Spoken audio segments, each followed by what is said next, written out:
colaadaha ka oogan buurta iyo galbeedka iyo xukuumadda iyo qabaayilka isdilaya waxaan u soo jeedinaynaa inay colaadda joojiyaan kullee waxaan u malaynayaa korneylka gadooday waxa la yiri ceeyowgii habeen dhawaaqay wuxuu ka cawduu dareemay korneylka gadooday oo dawladda ka tirsanaa cadaalad xumo buu la gadooday oo falaag u noqday bal in hoos loo eego wada hadal lagu dhamayo xukuumadduna yay ku talagelin in khasab lagu qabto oo maatada maalin walba lagu laynayo dadka iyo masaakiinta hadda dhulka kanu waa dhul buuralaya wax la leeyahay dad badan baa meedkoodii halka buuraha laga helay iyo xoolo iyo guryo la isla jeeday waxay noo banaynayaa sharci madani iyo mid sharci islaamidna noo banayn maayo xukuumaddu ha joojiso korneylkana waxaanu leenahay nabad wax ku doon iyo uqaasha iyo salaadiinta iyo dhammaanteen inta yada halka isugu timna dhammaan waxaanu ka qaadanaynaa wixii nagaga aadan kulli dhammaantayo beesha halkan muxuu ahaa shirka ku gaadhay iyo orgooyinka ka soo qayb galay labaduba waxaanu ka qaadanaynaa saamiga aanu ku leenahay baanu ka qaadanaynaa ta kaleeto waxaanu leenahay labada qabiil way inay nabadgelyada waddanka ku soo celiyaan salli baynu ku wada fadhinaa nabadgelyada la qaataa la maqlaa taas waa taas ta kaleeto dawladdu horta dhakaliye leedahayoo baaq ka saanu sameeyna haddaanu nahay artiga nama maqasho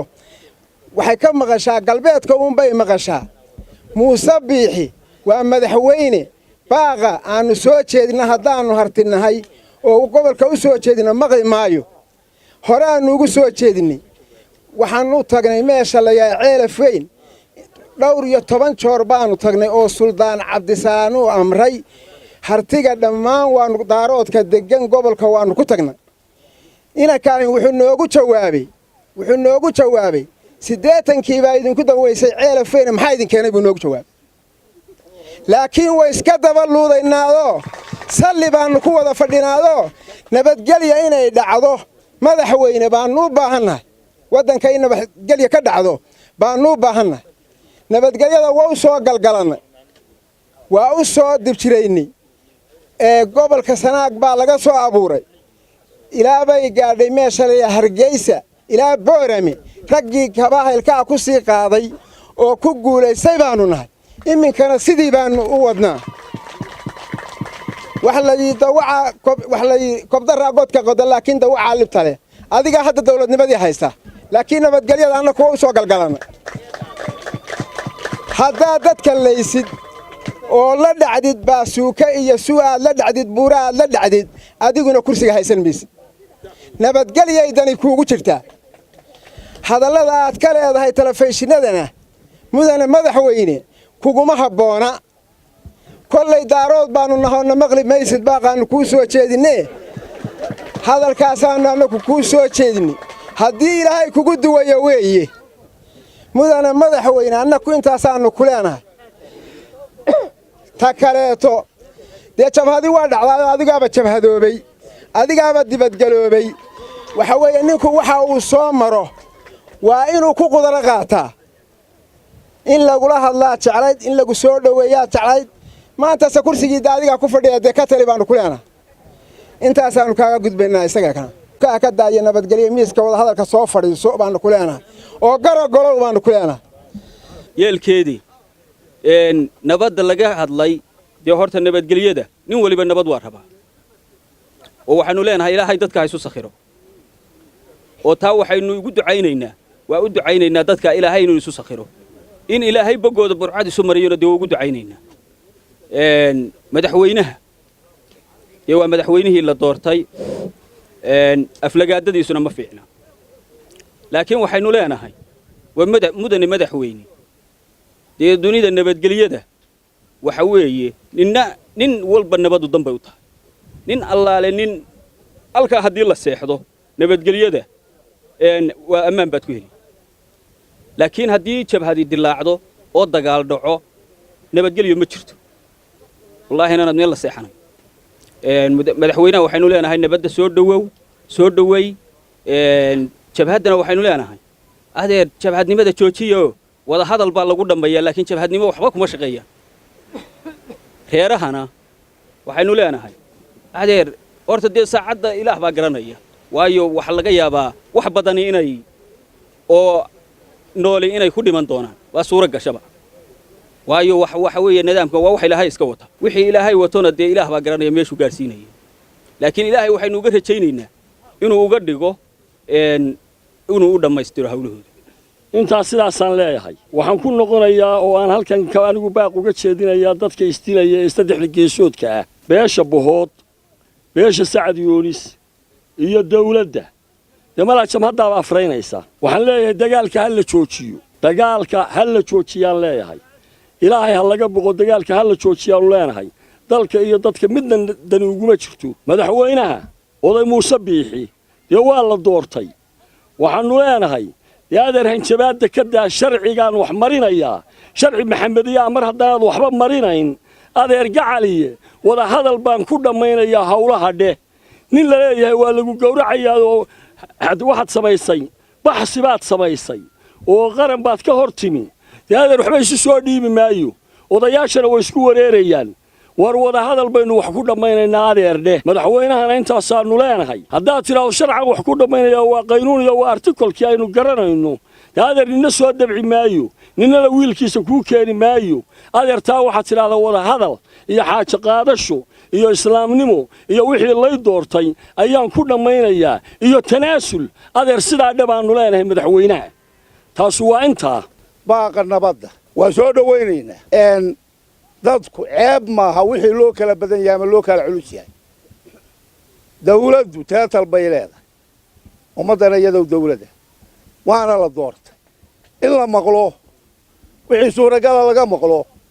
wixii ka qalloocana lala toosiyo xaq bay u leedahay iyaduna dee meel cidlaa dawladdu maaha dadkaa iyo duunyadaa iyo ummaddaasay dawladdu tahay hadday cagta mariso cidluunbaa horran dawladda waxaanu leedahay dee dadkaaga dhaqo dadkaaga nabad ku dhaq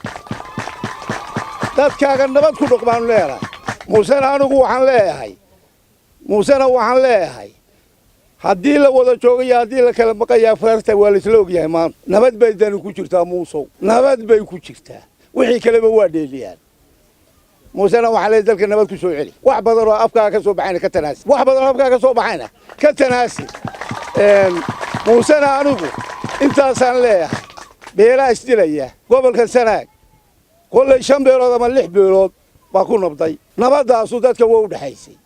waxaan qabaa nabadda ka shaqaynteeda rag baa keenay shacab oo Soomaaliyeed oo ugu taagay oo ugu galxaaday beelu waa ka mid beelaha waxaan ugu baqanay nabadii soo celiyaan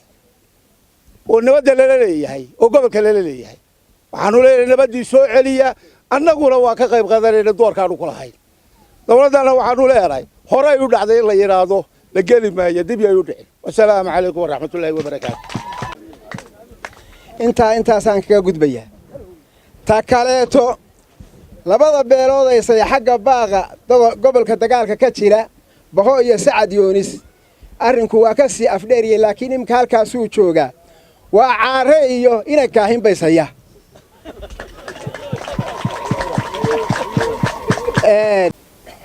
waana dhibaysaa xukuumad iyo cidda ka soo horjeedaba colaadda dhex taal waana dhibaysaa beelaha iyaguna maxaan ku raada dariska oo walaalahana colaadda dhex taal aad bay noo dhibaysaa waxaanu leenahay hal la isu tanaasulo wada jirka wada dhalashada oo iyo maxaan ku raadee celiya caws wadaagta walaaltinimada islaamnimada mid kastaba hal la qiimeeyo oo dhimashada iyo dhaawaca imanaya ku imanaya macallanaanta allaha inaga masaxo allah idinka masaxo beerkiina burcad allah isu mariye war ka tanaasulo arrinta waxaad ku soo dabaashaan nabadgelyo iyo wixii tagayna allah u naxariistay wixii dambe siday nolol wanaagsan iyo nabadgelyo u helayeen shaqadeedaanu idinka rabnaa in la timaadan waxaan nooga baantana dadaal baanu leeyahay waanu jecel inaan wax kala qabano taas waa inta beelaha ta xukuumadda sida hore loo sheegay xukuumaddu waa xukuumadeeni dadku iyo haddii alla idmaayo shacbiguna waa dadkii ay xukumaysay waa la isku tiirsan yahay awaamirta dawladda waa in loo hogaansanaada